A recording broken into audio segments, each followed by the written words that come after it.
walang motivation, gawin mo to ngayon. Una, tumayo ka at kumilos. Huwag kang maghintay ng motivation bago ka magsimula. Ang daming tao ang nauubos ang oras sa kaantay ng tamang mood, tamang timing at sitwasyon. Kapatid, wala yun. Ang tunay na nagtatagumpay, gumagalaw kahit hindi nila feel. Kaya ngayon pa lang, tumayo ka, gumawa ng isang maliit na aksyon. Minsan, kailangan mo lang magsimula para bumalik ang momento mo.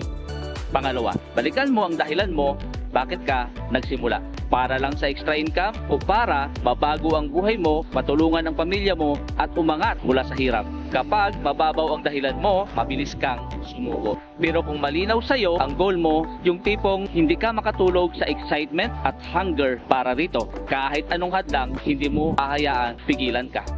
Pangatlo, iwasan ang mga tamad at reklamador. Mahahawa ka sa energy ng mga tao sa paligid mo. Kung puro reklamo, puro dahilan, puro negative ang kasama mo, magiging ganun ka rin. Lumapit sa mga masisipag, yung may pangarap, yung hindi umaasa lang sa swerte. Kapag kasama mo ang mga action takers, malamang mahahawa ka sa drive nila. Pangapat, gumawa kahit walang gana. Akala ng iba, kailangan lang nila ng motivation para kumilos. Ang totoo, action muna bago motivation. Ang motivation parang apoy. Hindi ka makakita ng apoy kung hindi mo sisindihan. Sa negosyo, sa buhay, sa kahit anong goal mo, dapat disiplinado ka. Hindi mo kailangang gustuhin bago mo gawin. Gawin mo at eventually, gugustuhin mo na rin.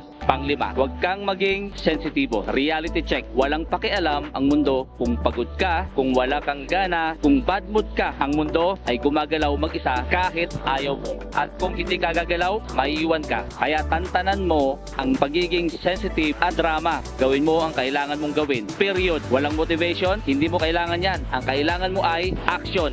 Simulan mo ngayon. Hindi mamaya, hindi bukas. Ngayon na. Ngayon na.